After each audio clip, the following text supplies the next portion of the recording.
Viewers, আমি আজ আগস্টের প্রায় 11 তারিখ। আমি জুনের মধ্যে এগুলো চারাগুলো করেছিলাম, আর এখন তো পিঞ্চিং করার টাইম এসে গেছে। আপনারা চাইলে চারাও করতে পারেন, কোনো ব্যাপার না, আগস্টেও চারা করা যায়, কিন্তু আমি জুন জুলাইতে চারা করেছিলাম, তাই এগুলো আমি এখন পিঞ্চিং করে দিই। পিঞ্চিং করে থাকবো আমি আগস্ট 15 দিন পর পর, আগস্ট সেপ্টেম্বর পর্যন্ত পিঞ্চিং করব। তাই আমি আপনাদেরকে দেখিয়ে দিই পিঞ্চিং।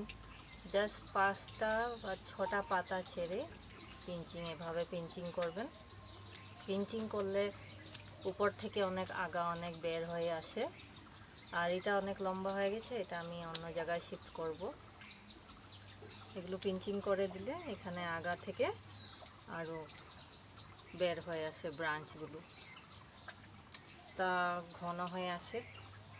পিঞ্চিং যেভাবে করবেন তার সাথে সাথে হলুদ গুঁড়াগুলো দিয়ে দেবেন মাথার আগাগুলোতে। হলুদ গুঁড়োগুলো দিয়ে দিলে উপরের কাটা ভাগগুলোতে ভাইরাস অ্যাটাক করে না, আর সঙ্গে গ্রোথও ভালো হয়।